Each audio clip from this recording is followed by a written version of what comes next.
아멘.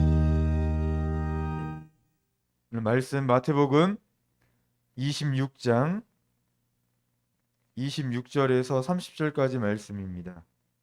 마태복음 26장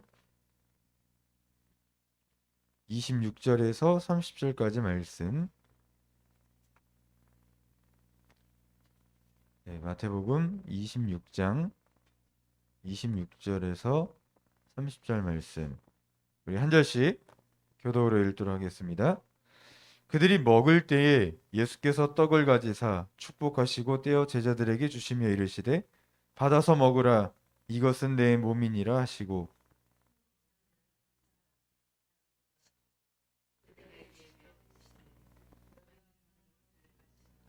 이것은 죄 사함을 얻게 하려고 많은 사람을 위하여 흘리는 바 나의 피 곧 언약의 피니라.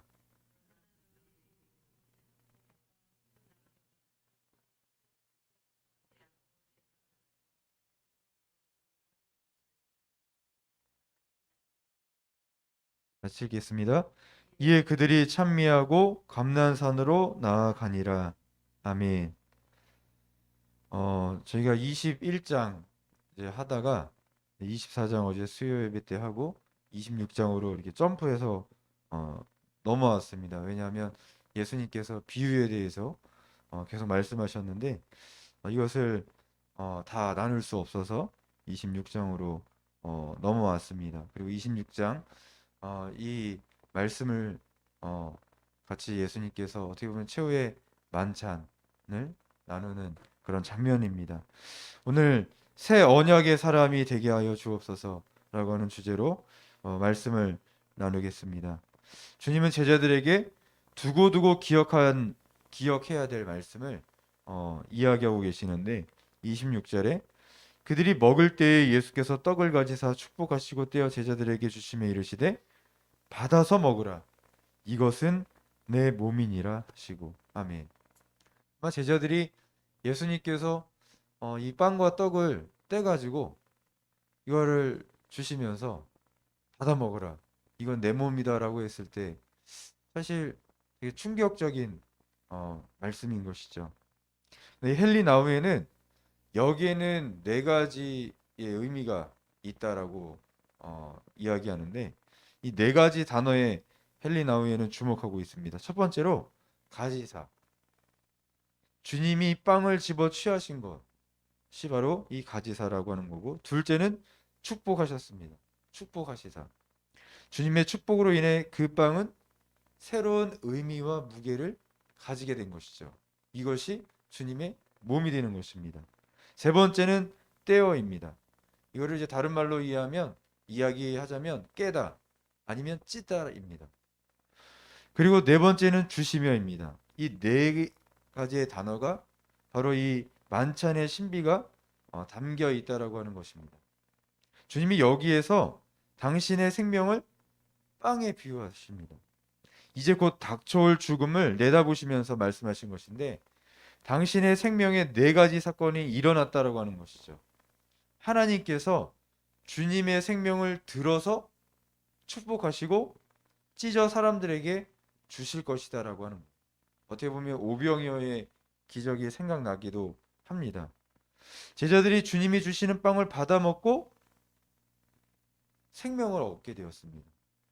하나님이 찢어 주시는 주님의 몸을 먹는 사람들은 바로 생명을 얻는 것이다라고 하는 거예요.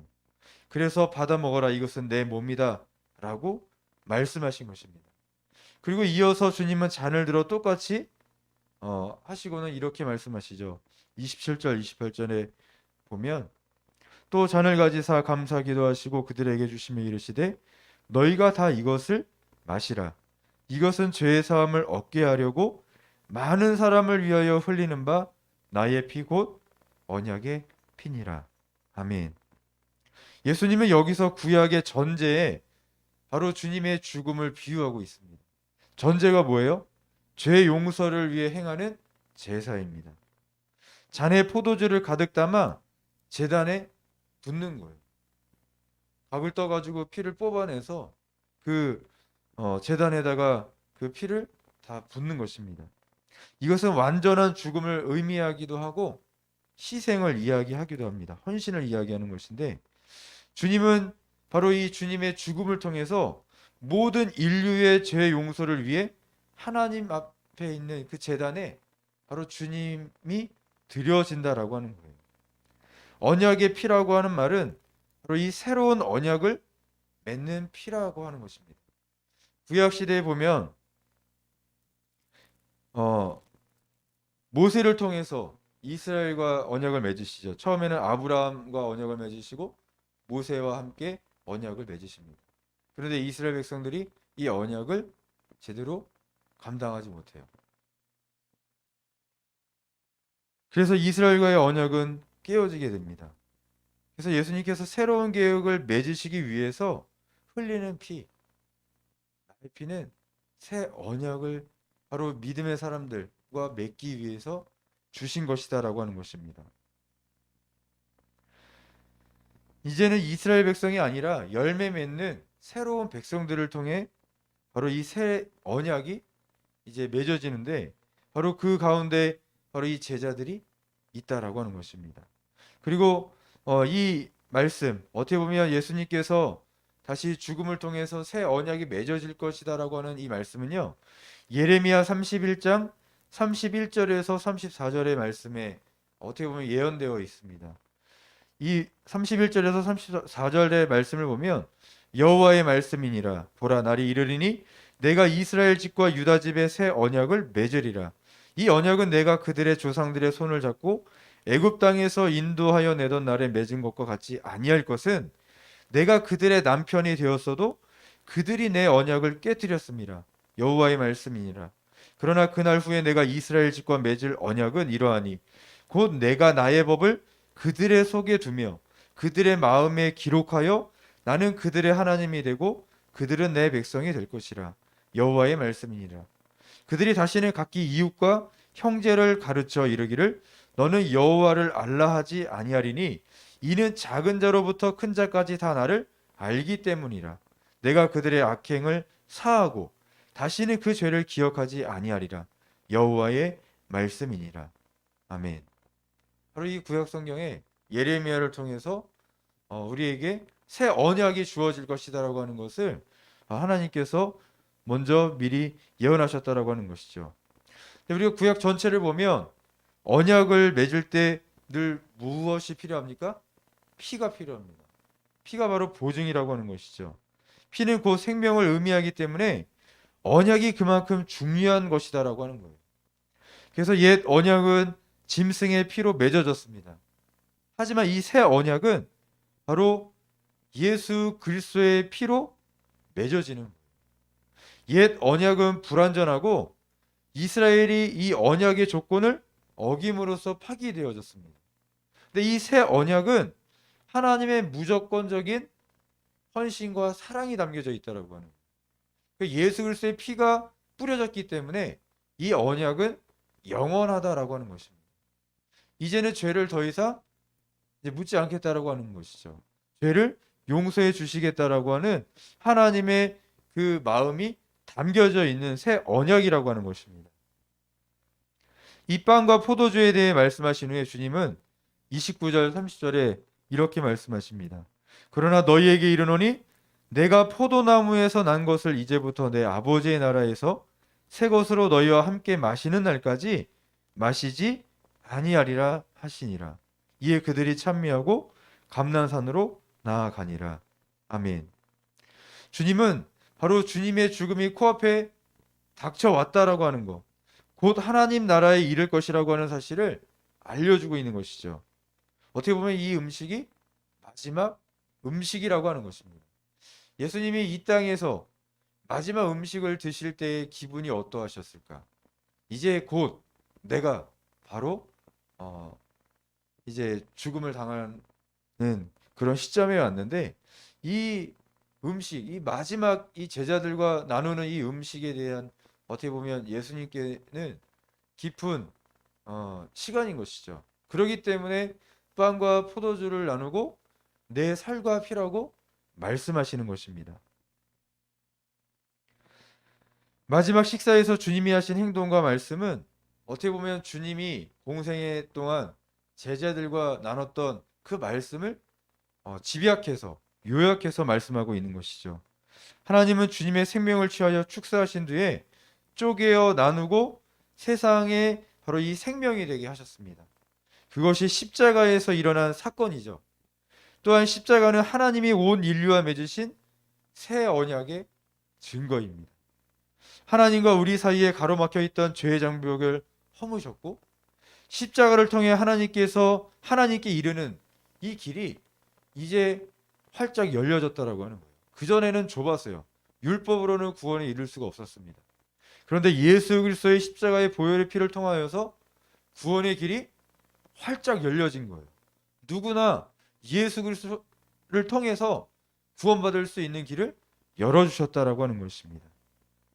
주님의 몸은 이 세상의 생명으로 찢기셨고 주님의 피는 새 언약의 증거로 흘려 버리셨습니다. 우리는 예수 그리스도의 보혈로서 죄 씻음을 받고 새 언약의 백성이 되며 주님이 주시는 영원한 생명을 얻게 되었습니다. 참으로 귀한 은혜의 시간인 것이죠. 그 순간입니다. 예수님이 부활 승천하신 후에 제자들은 주님의 명령을 따라 함께 모일 때마다 날마다 뭘 했어요? 바로 이 성찬을 했습니다. 예수님을 기념했다라고 하는 거예요. 그래서 과거에는 우리 감리교도 매 주마다 성찬을 했습니다. 그러다가 이제 이것이 매주마다 하다 보니까 이 의미가 퇴색되어져서 이제 한 달에 한 번 하는 교회, 두 달에 한 번 하는 교회, 석 달에 한 번 하는 교회, 그러니까 절기 때만 하는 교회들이 이제 늘어나기 시작한 것이죠. 그 전에 제자들이 모일 때마다 늘 성찬을 나눴습니다. 그래서 주님을 기념한 거예요. 주님이 우리와 함께 하십니다. 주님이 우리에게 이 살과 피를 주셨습니다. 그렇기 때문에 우리가 이 어려운 이 시기를 어떻게 우리가 살아가야 될지를 예수 그리스도의 살과 피를 통해서 우리가 힘을 냅시다. 왜냐하면 이 초대교회 교인들은요 아직까지 예수님을 믿는 것 때문에 고난당하고 어려운 가운데 있었어요. 그런데 이 성찬을 이렇게 나누면서 이 사람들이 이제 초대교인들이 많이 이제 잡혀가고 죽음을 당하잖아요. 그런데 그 죽음 가운데서도 이 그리스도인들은요 두려워하지 않았어요. 천국 환성이죠. 이제 주님을 만나러 갑니다. 먼저 보내드립니다. 다른 때는 다 숨어 있다가 순교를 당하면 바로 이 그리스도인들이 어디서든지 다 나와가지고 그 죽음을 기쁘게 이렇게 천국 환성으로 보내줬다라고 하는 참으로 의미 있는 그런 이 하나님의 이 주님에 대한 그 마음과 정성이 담겨져 있다라고 하는 것이죠. 믿음으로 빵을 취할 때 주님의 살은 주님의 임재의 통로가 되어지는 거예요. 그렇기 때문에 우리가 주님의 빵을 함께 나누는 것이죠. 바로 주님의 임재가 임하기 때문에 그렇습니다. 그리고 믿음으로 잔을 대할 때 그것은 주님이 주시는 생명이 되어지는 것입니다. 믿음으로 빵을 먹고 포도주를 마실 때 주님이 그 안에 계시고 또 그들이 주님 안에 있는 것을 확인할 수 있는 귀한 시간이 되어지는 것이죠. 성찬을 통해서 경험한 주님의 영은 때마다 필요한 은혜를 그들에게 공급해 주었습니다. 소망 없는 자에게 소망을 주고 상처 입은 자에게 치유를 주님께서 주시고 질병 앓는 자에게 회복을 주시고 믿음 없는 자에게 믿음을 공급해 주셨던 이 성찬이 바로 그런 의미로 그들에게 다가왔다라고 하는 거예요. 재림의 날까지 우리는 주님을 눈으로 보거나 손으로 만져볼 수 없습니다. 근데 우리가 성찬을 통해서 간접적으로 주님을 느끼는 거예요. 주의 생명을 경험하는 통로가 되는 것입니다. 우리를 구원하신 주님이 들려지고 축사되고 쪼개져서 내어줌을 당한 것처럼 우리 믿음의 사람들도 똑같이 주님께 드려져야 된다라고 하는 것이죠. 주님이 우리의 삶을 들어 축사하시고 쪼개어 나누어 줄 때 우리를 통해서도 세상을 살리는 기적이 일어날 수 있다라고 하는 것입니다. 그렇다면 우리는 얼마만큼 우리의 삶 가운데서 나를 들어 나를 통해서 축복이 이루어지고 나를 쪼개서 나눠줄 수 있는가? 주님의 살과 피만 우리가 먹고 구원을 받는 것이 아니라 나를 통해서 주님이, 왜냐하면 내 안에 오셔서 나를 쪼개시고 나를 나눠서 많은 사람들에게 하나님께서 나를 통해 구원이 임하도록 나를 사용하신다라고 하는 거예요. 우리 믿음의 사람들은 주님께서 정말 하나님이 예수 그리스도를 들어 축복하시고 쪼개어 나눠준 것처럼 바로 우리도 그와 같이 주님이 우리를 이렇게 똑같이 행하기를 원하신다라고 하는 것입니다.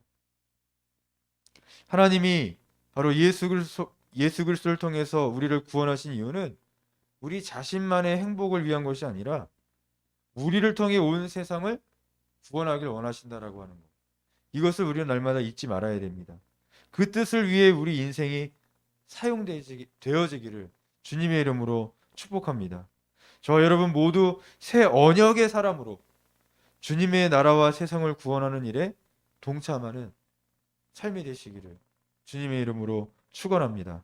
그렇게 될 때 우리는 새 언약의 사람이 되어질 수 있습니다. 이 새 언약의 사람으로 다시 한번 우리 남은 인생의 여정이 거듭나고 주님 앞에 온전히 사용되어지기를 주님의 이름으로 축복합니다. 기도하시겠습니다. 주님, 이 시간 저희 모두가 새 언약의 사람으로 거듭나기를 원합니다. 주님의 살과 피를 먹고 마심으로 내 안에 그리스도께서 사셔서 살아도 죽어도 주를 위해 사는 주님의 자녀가 되게 하여 주옵소서. 주님이 내 안에 계셔서 믿음이 연약한 자에게 믿음을 허락해 주시고 상처 입은 자에게 치유를 허락하여 주시고 질병을 앓고 있는 자에게 회복을 선포하여 주시고 사모하는 심령에게 주님 만나 주옵소서. 물질의 연약함이 있는 자에게 물질의 능력을 허락해 주시고 이 모든 것을 나를 위한 것이 아니라 주님의 영광을 드러내는데 사용되어질 수 있도록 인도하여 주옵소서. 저희 모두가 새 언약의 사람들이 되어지기를 소원합니다. 주님이 새 언약을 맺은 저희 교회와 저희의 심령을 통하여 새 일을 행하실 줄로 믿습니다. 믿음으로 고백하며 믿음으로 담대하게 나아가오니 주님 친히 일하여 주시고 주님 살아계시고 역사하시는 것을 저희 눈으로 보는 시간들이 되어질 수 있도록 인도하여 주옵소서. 고난주간 동안 주님과 동행하며 주님 사모하는 심령 되어지도록 우리를 축복하여 주옵소서. 예수님의 이름으로 기도드렸습니다. 아멘. 기도 제목 나누도록 하겠습니다.